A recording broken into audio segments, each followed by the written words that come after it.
é abrir pelo menos a mente de vocês entenderem um pouco sobre isso. Lógico que a gente não tem tempo para estar especificando, fazendo algo mais aprofundado, mas pelo menos que vocês entendam algumas coisas importantes, a gente vai tentar passar para vocês.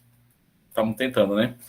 Então, o teste de normalidade, ele é um teste que ele serve para comprar de base, para que eu escolha um teste de comparação.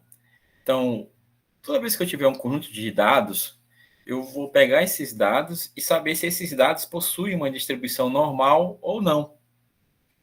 Depois que eu sei se tem uma distribuição normal ou não nesses dados, é que eu vou escolher um teste de comparação.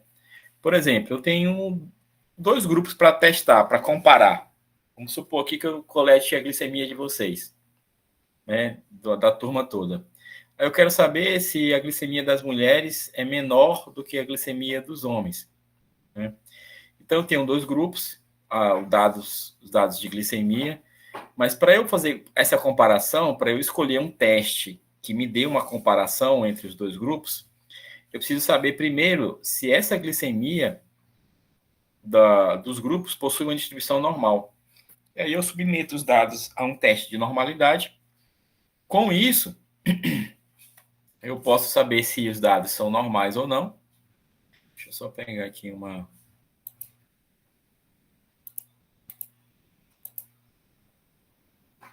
computador. Aí, com isso, eu vou saber se os dados são normais ou não. E sabendo isso, eu posso escolher um teste mais adequado para comparar as glicemias dos 2 grupos. Por exemplo, se os 2 grupos possuem distribuição normal, né, e são só 2 grupos, eu posso escolher com um teste aqui, teste T, pareado ou não pareado. Se são mais de 2 grupos, 3 ou mais, eu posso escolher a nova, né? Mas se esses grupos não possuem distribuição normal de dados, né, então eu tenho uma opção de escolher o teste de Coxon ou Menu-Whitney, ou ainda, se for mais de 2 grupos, eu posso escolher o Friedman ou Kruskal-Wallis. Então, o que eu quero que vocês entendam aqui é que, dependendo do resultado de teste de normalidade, eu vou escolher um teste ou outro para comparar os 2 grupos, ou mais grupos que eu tiverem, certo? Então, vamos lá. O que é um teste de normalidade? Toda vez que eu tenho um conjunto de dados, eu quero saber se eles apresentam ou não normalidade. Normalidade, na verdade, é uma distribuição teórica dos dados. É aquilo que eu gostaria que os dados tivessem, que se comportassem, a forma como eu gostaria que os dados se comportassem. Imagina que eu colete essa glicemia da turma e essa glicemia ela tenha um resultado que vai aqui, sei lá, entre 140 e 160, né? Nós estamos falando pós-almoço, então está entre 140 e 165. Então, a gente vai ver quantas pessoas estão nessa faixa de 140 a 145, quantas pessoas estão nessa faixa de 145, 43 a 47 e por aí vai. Então, quando o gráfico ele se distribui de uma forma que eu tenho dois lados, sendo que um lado ele tem menor frequência, porque são os valores mais baixos, o outro lado tem menor frequência, porque são os valores mais altos, e no centro eu tenho a maior frequência, porque são os valores medianos, então isso aqui se aproxima da distribuição normal, né? Então eu faço a distribuição dos dados e traço uma curva. Se essa curva se parecer com um sino, com essa curva aqui em forma de sino, e ela for simétrica, ou seja, se eu cortar isso aqui no meio, o lado esquerdo for igual ao lado direito, então meus dados se aproximam de uma distribuição normal. Então ele tem um valor que é mais frequente, um valor que é menos frequente para baixo e um valor que é menos frequente para cima. Isso se encaixa perfeitamente naquelas faixas de resultado de exame. Então, o que eu considero normal para um exame? Entre essa faixa, esse valor e aquele outro valor. Para homens tem um valor, cada exame, para mulheres tem outro valor. Glicemia, dizem, antes era 100, né? Mililitros por decilitro. Agora, aliás, decilitro por ml. Agora parece que é 90, né? 99, abaixo de 100. Então, tem uma quantidade máxima considerada normal. Mas, ainda assim, tem uma quantidade mínima considerada adequada para a pessoa sobreviver. Né? Isso não está no resultado lá, porque não interessa muito para a questão de controle de diabetes ou de glicemia. O que importa é se está alto ou não. Mas para demais exames, como hemograma, leucograma, ureia, creatinina, todos esses exames têm uma faixa, onde eu tenho o menor valor e o maior valor considerado normal. Dentro daquela faixa é normal. Abaixo daquilo está menor do que deveria e acima daquilo está maior do que deveria, está alterado. Então, pode estar alterado para baixo ou alterado para cima. Então, a ideia de normalidade vem daí, em que qualquer informação que eu coletar, qualquer informação numérica que eu coletar, se eu fizer a frequência dos dados, eles se comportam assim, dessa forma que desse gráfico aqui. Não exatamente assim, mas parecido com isso, semelhante a essa distribuição aqui. E os dados normais, eles têm algumas características importantes. Né? Primeira característica importante é que, se eu fizer a distribuição de frequência dos dados, ele se comporta em forma de sino, né? Com caudas assintóticas no eixo X. O que é isso? Se eu for olhar aqui o eixo X, né, essas caudas, tanto para a direita quanto para a esquerda, ela vai para o infinito, mas não toca no eixo X, nunca vai ser zero. Entendeu? Então, ela se aproxima de zero, mas nunca vai ser zero, do ponto de vista matemático. Isso é assintótico, tá?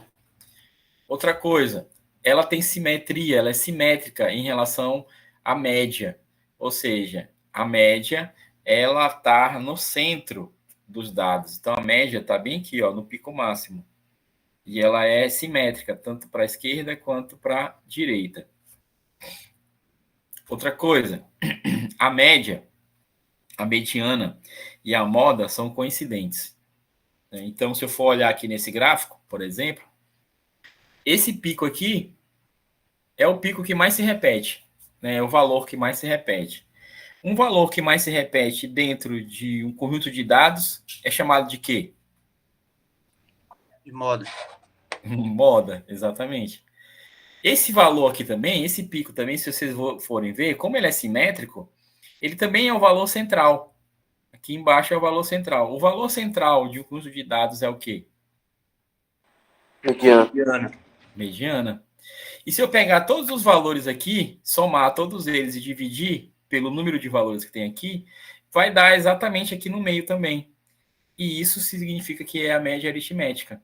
Então, a média aritmética, a mediana e a moda são coincidentes nesse ponto aqui.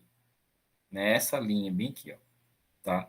Então, nos dados que possuem normalidades, a média, a mediana e a moda são coincidentes. É claro que os dados perfeitos são exatamente iguais, a média, a mediana e a moda. Mas os nossos dados da vida real nunca vai ser igual, mas vai ser semelhante. O que a gente quer saber é se é semelhante ou não. Não precisa ser exatamente igual para ser considerado como um conjunto de dados normais ou distribuição de Gauss. Tá? Por último, aliás, o quarto ponto aqui é que a curva tem dois pontos de inflexão, que correspondem aos valores de x situados nas respectivas, respectivamente a distância de um desvio padrão, acima e abaixo da média. Ou seja, como ela é simétrica, ela vai mudar ao longo do tempo. Então, tem um ponto de inflexão bem aqui, ó. Se eu pegar aqui no centro, que é a média, que é a mediana, né? A média aritmética, e eu aumentar aqui um desvio padrão para a esquerda, esse desvio padrão vai ser o ponto de inflexão na curva. Ou seja, quando a curva aqui está para baixo, né, nesse ponto de uma mediana, de um desvio padrão, essa curva começa a fazer uma pequena inflexão para a lateral, para torná-la aqui, ó, torná-la assintótica, ou seja, para que ela não toque no eixo X. Porque se ela fosse reto aqui, ela ia tocar no eixo X e ia chegar a zero, mas ela faz uma curva bem aqui, que ela muda um pouco de direção. Tá? Isso aqui que chama de mudança de inflexão, quando tem uma distância de um desvio padrão da média aritmética. Vou já mostrar isso para vocês com mais calma. 5. A área sobre a curva totaliza 1 ou 100%. Então, toda essa área aqui, ó, sobre essa curva vermelha, totaliza 100% dos dados, ou 1. O número 1 ou 100% dos dados. 6. Se aproximadamente 68% dos valores situa-se a uma distância da média, menos o desvio padrão, e a média mais o desvio padrão. Ou seja, se eu colocar aqui, né, se aqui for a média, e eu aumentar aqui, fizer o cálculo do desvio padrão, e o desvio padrão for bem aqui, mais ou menos, né? Então, se eu pegar aqui, ó, desvio padrão, média mais desvio padrão, e bem aqui, média menos desvio padrão, essa área aqui, ela vai corresponder a 68% das pessoas, ou dos dados do exame que eu estou fazendo. Seja lá qual for o teste, seja lá qual for os dados ou o exame.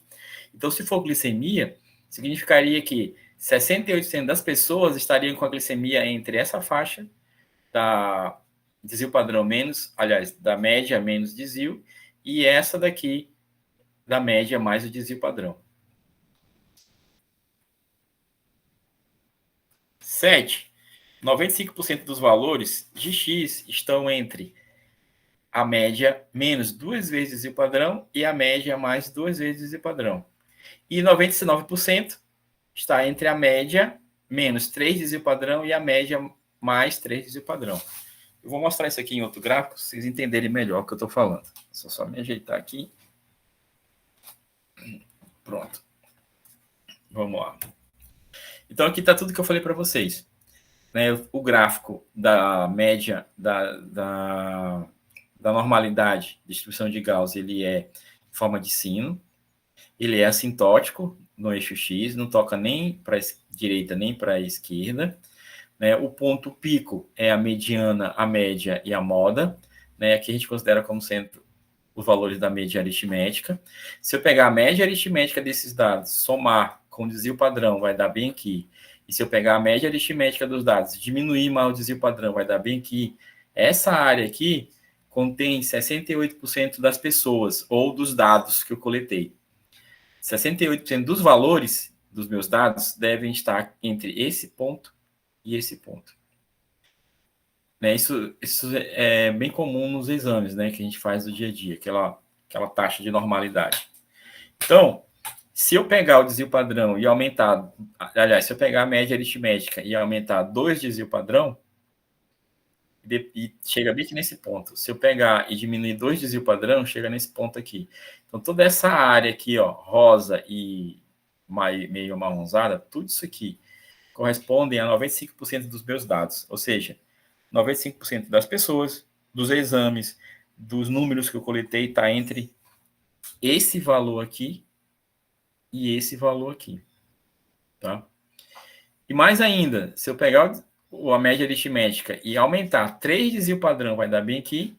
E se eu pegar a média e diminuir 3 desvio padrão, vai dar bem aqui. Então, tudo isso aqui agora, delimitado por essa área toda, corresponde a 99% dos meus dados. Tá? Então, é aquele 99% dos que eu coletei está entre essa faixa, entre esse valor e esse valor, considerando a média e o desvio padrão, né? Se vocês lembram. Então, isso aqui é um conjunto de dados que apresenta uma distribuição normal. Então, essas características elas são importantes, tá? Para vocês entenderem. Bom, então, assim, eu tenho vários testes de normalidade, né? Teste de normalidade existe para várias situações. Então, alguns são mais comuns para alguns conjuntos de dados, outros são mais comuns para outros conjuntos de dados. Então, eu tenho aqui, por exemplo, o teste de normalidade chamado D'Agostinho, ele é para quando eu tenho mais de 10 amostras, né? Mais de 10 dados, mais de 10 pacientes. O teste de D'Agostinho de Pearson é para quando eu tenho mais de 20, né? E K amostras. O teste de Komarov-Smirnov é para uma amostra só. O Lillefort é para várias amostras, tantas amostras eu tiverem. O Shapiro-Wilk é para entre 2 e 51 amostras, né? O N entre 2 e 51 e várias amostras que eu tiver. Eu gosto muito de usar o Shapiro-Wilk, né, e o Komarov ou o Lilienfeld. Esses aqui são para valores extremos que a gente quase não usa também. Então, esses aqui são os mais comuns. O Shapiro-Wilk é mais comum, né, o Shapiro-Wilk e o Lilienfeld, né, são muito comuns. Às vezes a gente usa o Komarov e Smirnov. Só tem que entender que é o seguinte, se eu tiver um N entre 2,51, eu posso usar o Shapiro-Wilk. Se eu tiver um N muito maior do que isso, é melhor usar o Lilienfeld. Tá? Então, são testes de normalidade. Teste de normalidade é um teste de hipótese. O que é um teste de hipótese? Um teste de hipótese é aquele teste que a gente vai testar a hipótese. Só que a hipótese não é hipótese científica nesse caso. É uma hipótese matemática, uma hipótese de bioestatística. Então, são hipóteses estatísticas. São suposições feitas sobre o valor dos parâmetros da amostra que a gente está analisando ou da população. Então, eu sempre traço duas hipóteses. Uma é a hipótese nula e a outra é a alternativa. A hipótese nula tem sempre um padrão, tá, pessoal? Então é o seguinte, a hipótese nula sempre prevê nulidade entre as diferenças, nulidade entre os grupos. O que significa? A hipótese nula sempre vai dizer que não há diferença entre os grupos que eu estou analisando. Se eu estou analisando para observar uma diferença, a hipótese nula sempre vai dizer que não há diferença. Então, ela estabelece ausência de diferença entre os parâmetros. Já a hipótese alternativa, ela é exatamente o contrário da nula. Então, se tu vai prever uma semelhança ou igualdade na nula, a alternativa é algo diferente daquilo, ou seja, que prevê uma diferença entre os parâmetros ou entre as amostras que tu está analisando. Tá? Só tenham isso em mente, que a hipótese nula, ela sempre prevê ausência de diferença nas comparações e a alternativa prevê a diferença. A hipótese nula, ela pode ser traçada comparando as médias aritméticas das duas amostras. Então, por exemplo, como eu falei para vocês, se a gente supor que coletamos a glicemia da turma e quer comparar a glicemia dos homens com a glicemia das mulheres, então a nossa comparação é em relação à média. Então, a média da glicemia dos homens é diferente da média da glicemia das mulheres.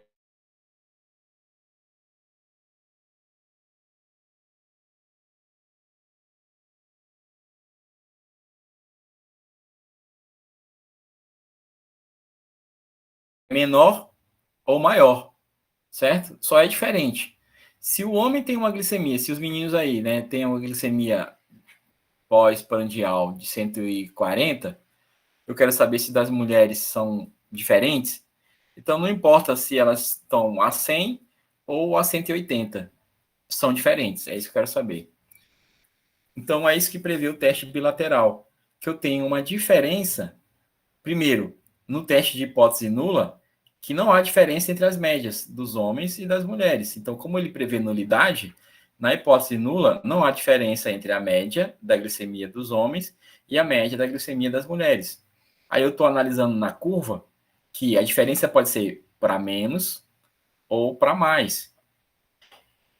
Já a hipótese alternativa, ela prevê uma diferença.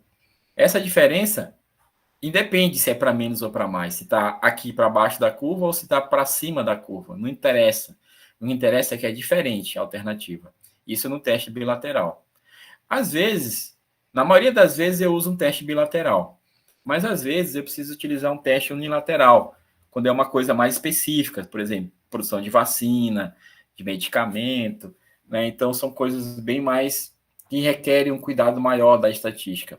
Nesses casos, eu posso utilizar um pensamento unilateral. O que é um pensamento unilateral na bioestatística? Que eu posso pensar de uma diferença para a direita ou para a esquerda. O que isso significa? Que agora eu não quero só saber se é diferente, eu quero saber só se é maior ou menor. Então, para a direita, eu estou dizendo que os meninos possuem uma média aritmética menor ou igual que as mulheres. Né? Que os homens têm uma glicemia menor ou igual às mulheres. Essa aqui é a minha hipótese nula. E o que é alternativo? É o contrário disso. O que é o contrário de menor ou igual? Maior. Então, a alternativa é que os homens possuem uma glicemia maior. Tá? Isso é para a direita. Ou seja, eu estou vendo aqui, ó, eu estou comparando aqui para saber se os homens possuem uma glicemia maior. O que o alvo aqui, na verdade, é o meu objetivo é analisar a glicemia dos homens, saber se é maior ou menor. Então, como eu estou comparando a dos homens, quando eu digo que o dos homens é menor ou igual das mulheres, né, eu estou falando isso aqui, tornando isso aqui minha hipótese nula. E o contrário disso é alternativo. Então, eu quero saber exatamente se é isso aqui de verdade. Então, é por isso que é um desvio para a direita, porque eu estou comparando o homem com a mulher, e eu quero saber se o homem é maior, eu quero saber se essa confirmação, se existe uma confirmação dessa hipótese alternativa. Para a esquerda é o contrário, quando é uma análise para a esquerda. Então, aqui eu vou dizer que os homens apresentam uma glicemia maior ou igual à das mulheres. E a hipótese alternativa é o contrário disso, ou seja, que os homens possuem uma glicemia menor. Então, nesse caso aqui, o desvio é para a esquerda. Porque se o foco é o homem e eu estou dizendo que eles são menores, que eles podem ser menores, então eu estou prevendo um desvio para a esquerda e não para a direita. Tá? Então tem essas duas formas de traçar as hipóteses nula e alternativa e de pensar como que eu vou analisar isso. Normalmente eu analiso de uma forma bilateral, né? Se é diferente. Aí se é diferença, pelo valor da média, já vou saber se é para mais ou para menos, pelo próprio valor da média. Mas o meu teste é se é ou não diferente, tá? Bom, então, agora eu preciso aprender a tomar uma decisão correta, porque senão eu corro em alguns erros, como, por exemplo, o erro tipo 1 ou erro tipo 2. O erro tipo 1 é quando, por exemplo, eu faço a hipótese nula alternativa, eu tenho um resultado lá no meu teste, e o resultado seria o seguinte, que a hipótese nula ela é verdadeira. Se a hipótese nula ela é verdadeira, o que eu preciso fazer?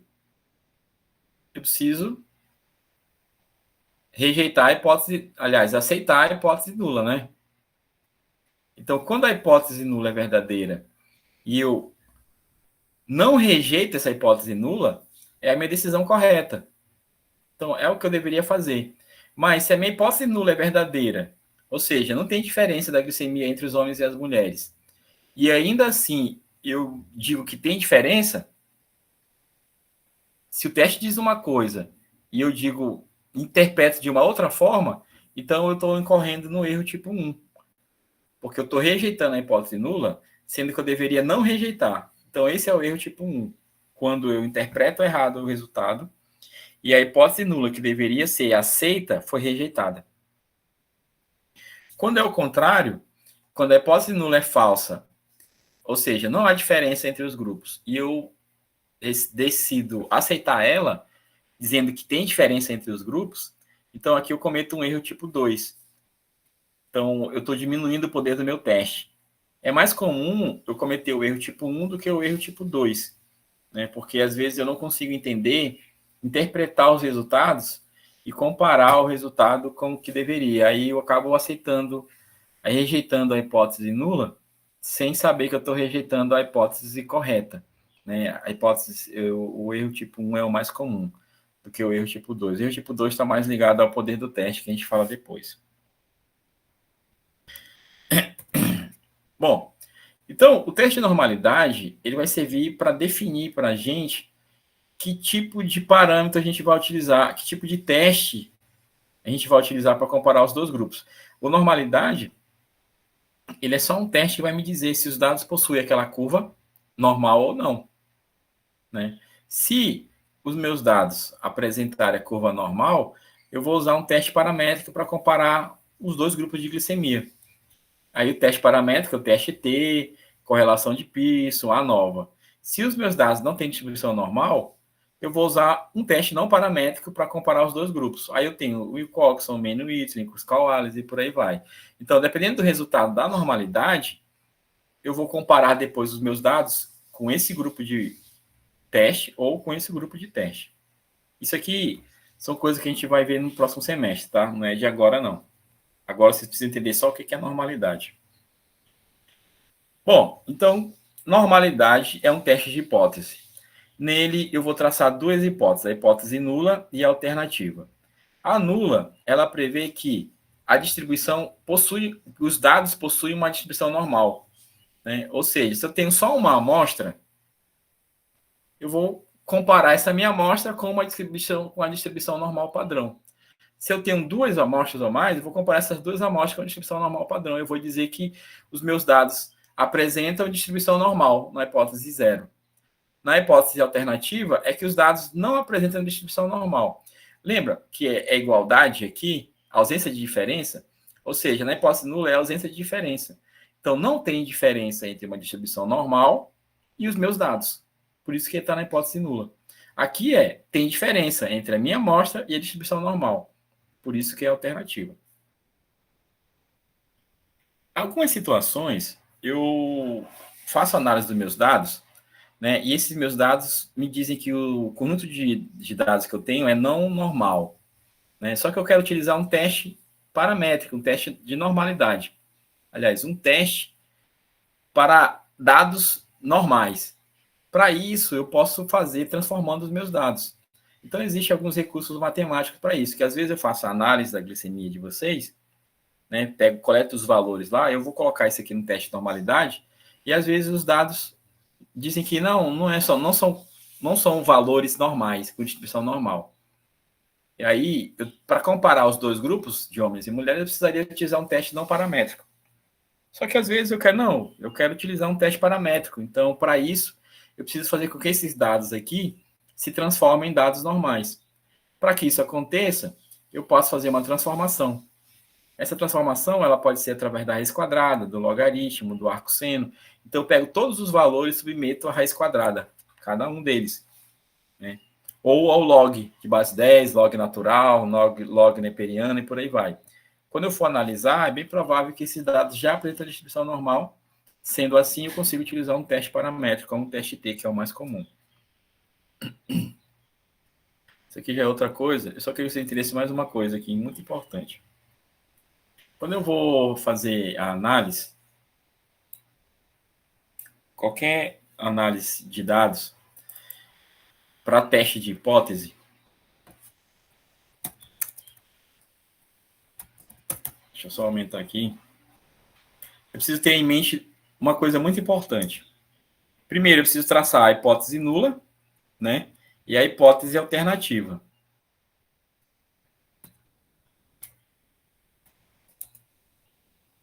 Segundo, é um teste de hipótese. Então, se é um teste de hipótese, eu vou precisar escolher uma probabilidade de erro. Probabilidade de erro. Essa probabilidade de erro pode ser de 5%, pode ser de 1%, ou pode ser menor que 1%. Só a probabilidade de erro significa assim, qual é a probabilidade que eu tenho de cometer o erro tipo 1 ou tipo 2?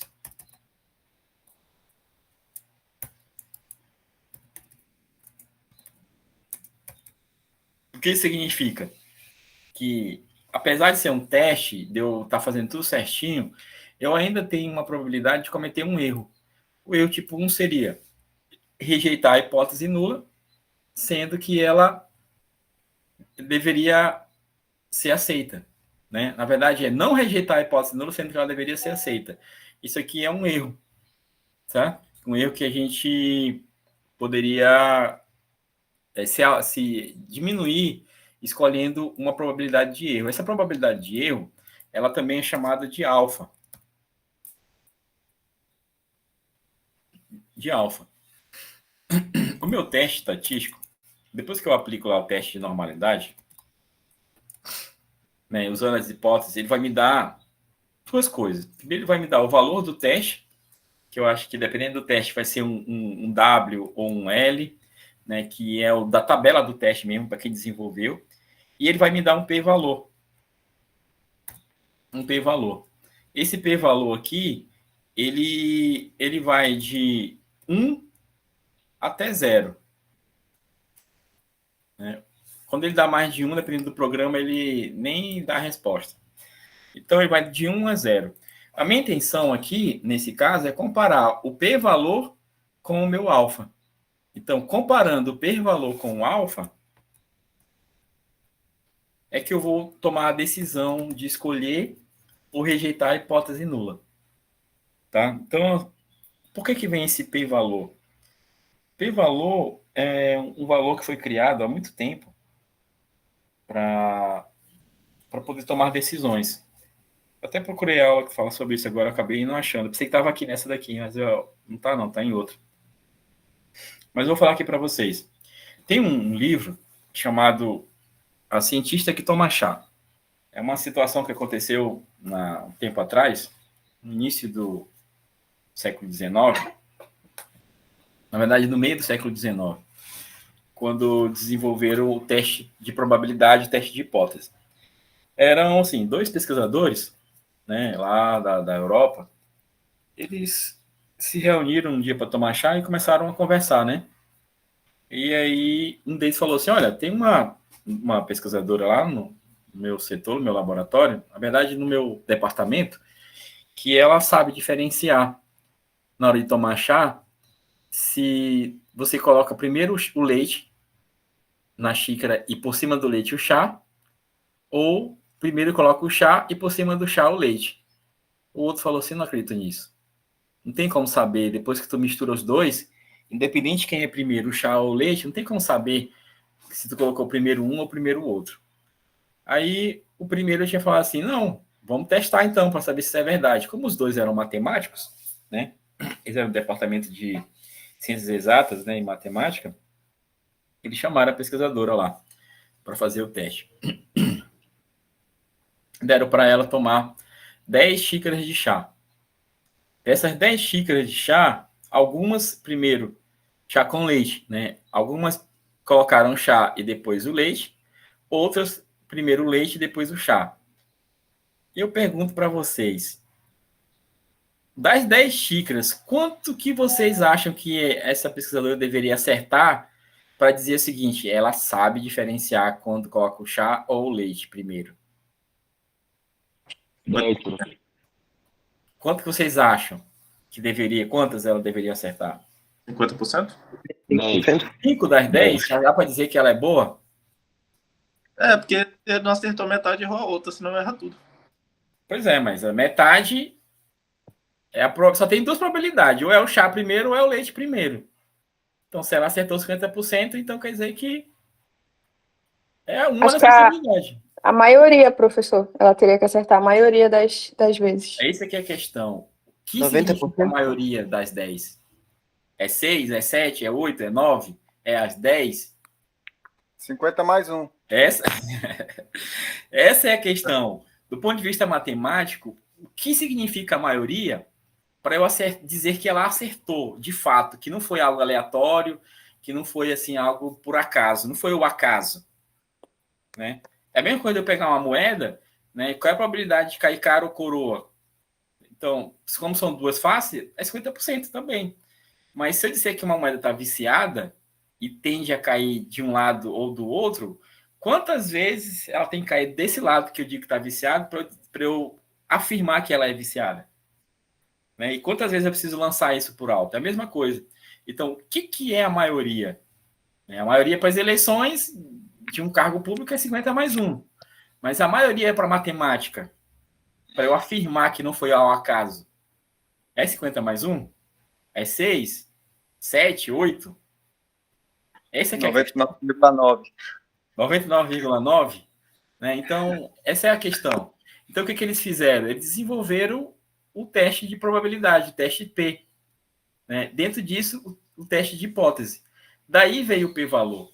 Né? Então, o que eles consideraram? Eles consideraram que a pesquisadora deveria errar no máximo 5% das possibilidades para dizer que ela sabia o que estava falando. Que realmente ela sabia dizer aquilo que diferenciar se for o chá ou coisa primeiro, o chá ou o leite primeiro. Então, daí veio o teste, o p-valor. Né? Porque o p-valor ele é um parâmetro de probabilidade em que eu tenho, no máximo, 5% de chance de errar. Se eu errar mais do que isso, aí já não tem diferença entre a minha amostra, aí já é algo aleatório, então o resultado sai aleatório. Pode ter acertado mais, mas foi de forma aleatória. Não foi de algo planejado e nem sabido. Entendeu? Então, foi daí que veio essa ideia de p-valor, porque é a ideia de traçar uma probabilidade máxima de erro. Né? Então, se eu tenho uma probabilidade de 5% de erro, eu vou ter um poder do teste, ou uma possibilidade de acertar de 95%. Porque 0,05 corresponde a 5%. Né? Considerando que, lembrando que no teste de hipótese, de normalidade, né, todos os dados sobre a curva correspondem a 1 ou 100%. Né? Então, se for considerar o valor máximo sendo 1, 0,05 é a probabilidade que eu tenho de errar, para dizer que tem diferença ou não. No máximo, é isso aqui. Tá? Então, pensando assim, quando eu for traçar um teste de hipótese, eu faço a hipótese nula, a alternativa, escolho um alfa, né? Esse alfa normalmente é o 0,05, né?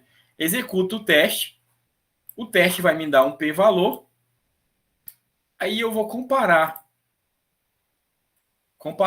o valor com o meu alfa. Essa comparação do meu p-valor com o meu alfa é que vai me dar um resultado. Então, isso aqui agora que eu vou falar para vocês é importante. Se o meu p-valor for menor que o alfa, aí eu rejeito a hipótese nula.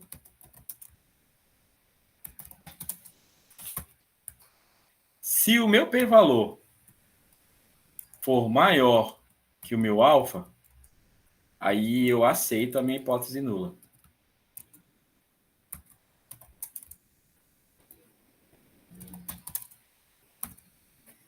Isso aqui é algo que vocês têm que ter em mente e não podem esquecer nunca, jamais. É isso aqui. A comparação do p-valor com o alfa. Então, o p-valor é um resultado que vai vir do teste e o alfa é um resultado que eu escolhi previamente para comparar com o p-valor do teste. Então, quando o meu p-valor do teste for menor que o meu alfa, então eu rejeito a hipótese nula. E quando o p-valor é maior que o meu alfa, eu aceito a hipótese nula. Ou seja, não tem diferença. Porque o p-valor ultrapassou a probabilidade que eu tinha de erro. Como ultrapassou, então eu vou manter a igualdade entre os dados, digo que não tem diferença entre eles. Certo? Aí agora a gente vai lá no nosso programa, do Biostat. Eu já mostrei para vocês o Biostat, né? Professor, o senhor pode ver se tem alguém pedindo para entrar na chamada, por favor?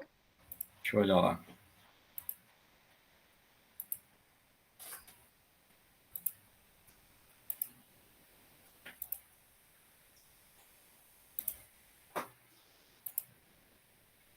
Pronto. Professor, eu tenho uma dúvida. Pode falar.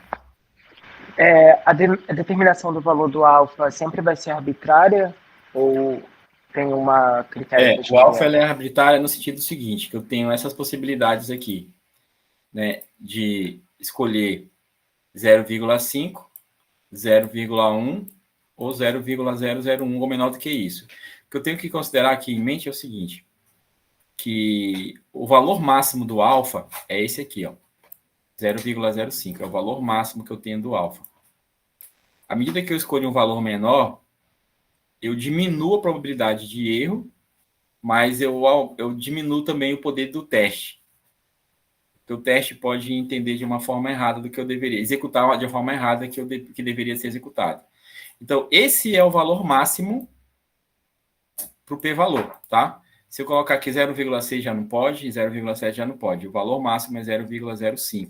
É daqui para baixo, tá? Então, os valores mais... Bom, vamos dizer assim, o valor padrão da bioestatística, convencionado pelos bioestatísticos, é 0,05, ou 0,01, ou 0,001. Tá? São os valores mais utilizados. Isso depende muito do que tu está testando. mas nos testes mais comuns, a gente sempre usa isso aqui, ó, 0,05, tá? Para dizer se tem ou não para executar o teste. Então, esse aqui é o padrão, vamos dizer assim. Daqui para baixo é um refinamento do teste. E aqui é o padrão, 0,05, tá? Deu para entender? Sim, sim, obrigado. Tá, então vamos lá. Vamos dizer aqui que a gente coletou a glicemia de vocês. Aí a gente tem aqui glicemia de 10 alunos. Deixa eu colocar aqui.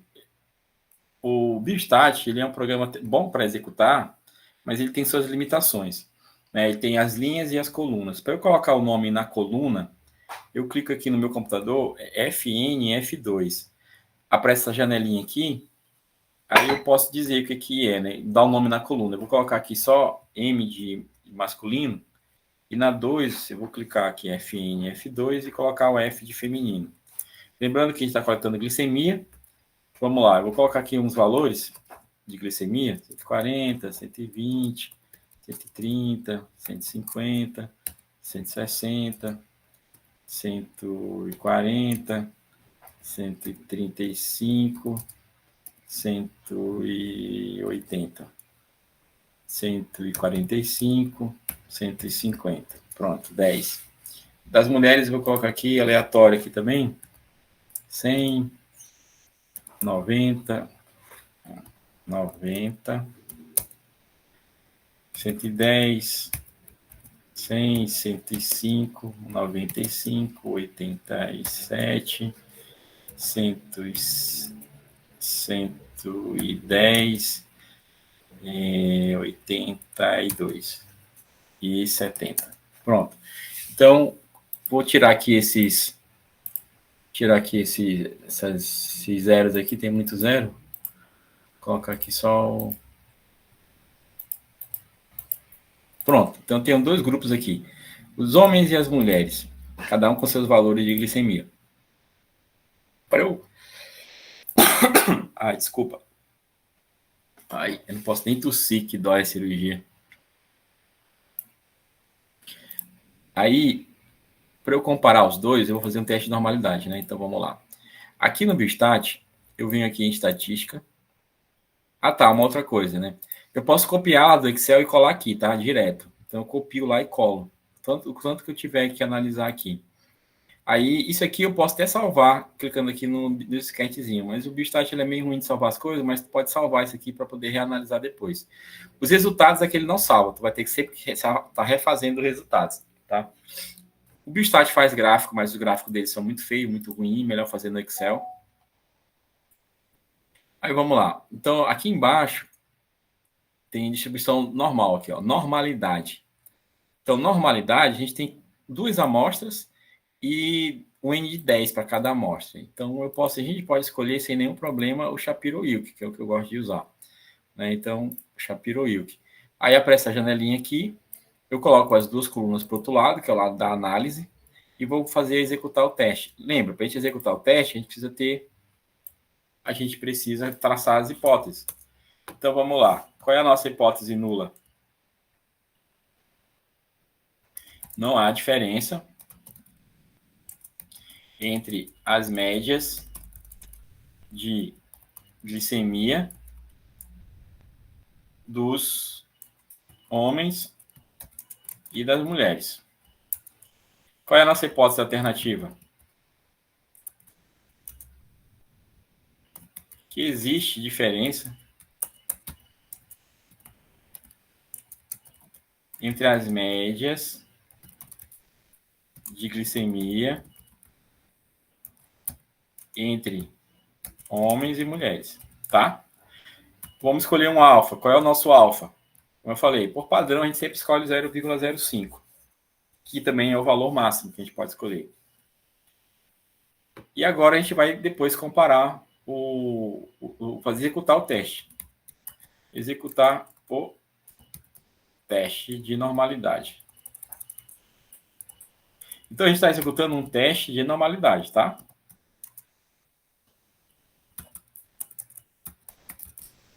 A gente quer saber se os dados apresenta distribuição normal.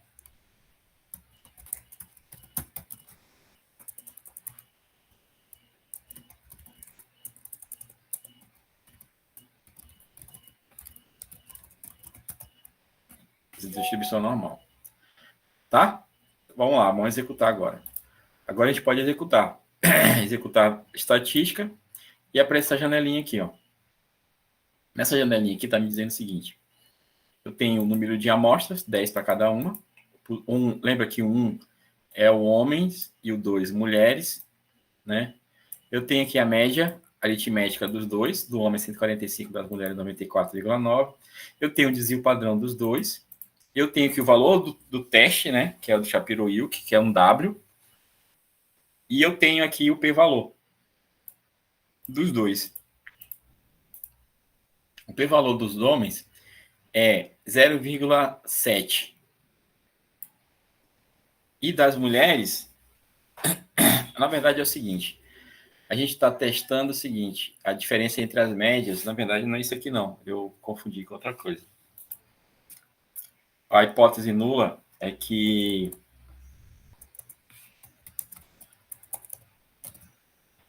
os dados, refazem de vocês que estão escrevendo, tá? Apresentam distribuição normal. É essa que é a nossa hipótese nula. E a hipótese alternativa é o contrário disso.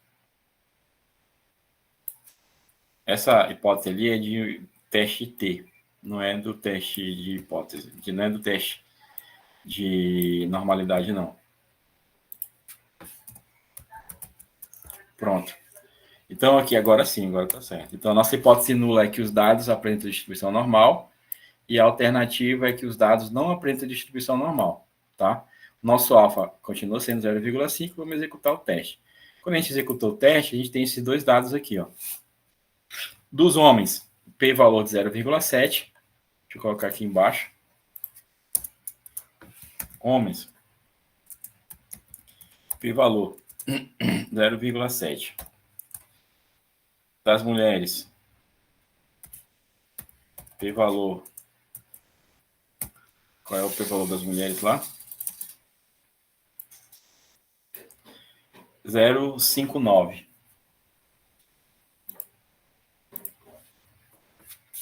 (0,59). Se eu for comparar isso aqui com o alfa, nosso alfa foi 0,5, né? Eu pergunto para vocês, eu aceito ou rejeito a hipótese nula? Os dados, tanto dos homens quanto das mulheres, apresentam ou não distribuição normal?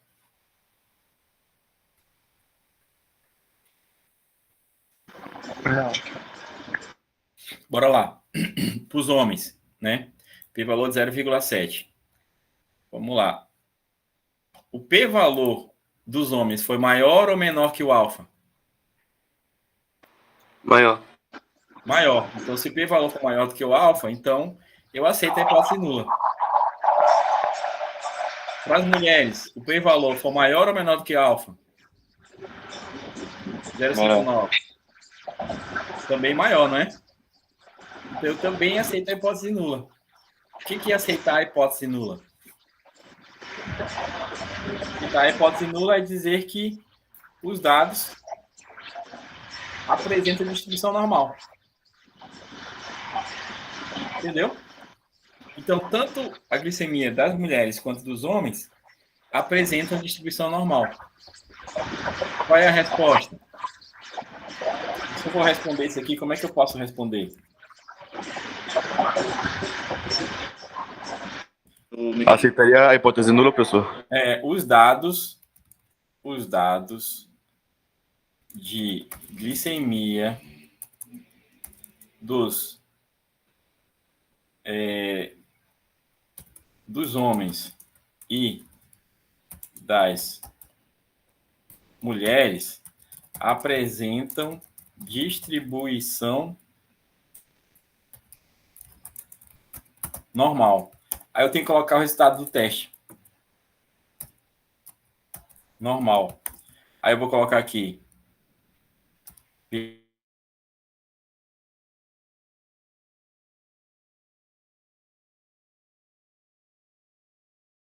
0,7 e p-valor igual a 0,59, respectivamente. Deixa eu só levantar aqui. Respectivamente. Fecha parênteses. Pronto, tá aí o resultado. Entendeu?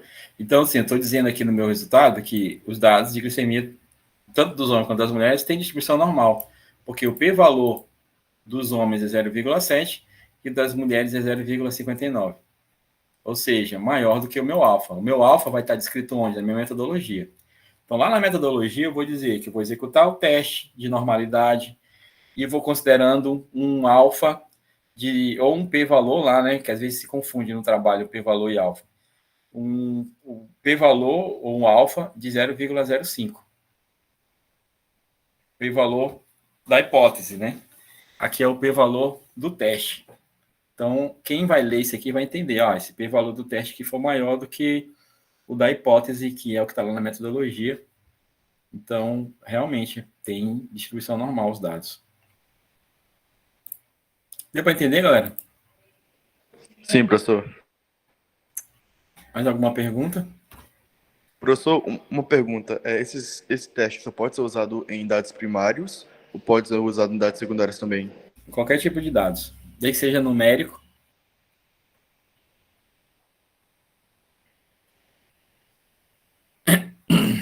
E depende da tua comparação também, se quiser comparar. Certo, Esses professor. dados são feitos para comparar, tá? Quando eu vou querer fazer, depois eu querer aplicar um teste para comparar dois grupos diferentes. Independente se são dados primários ou secundários.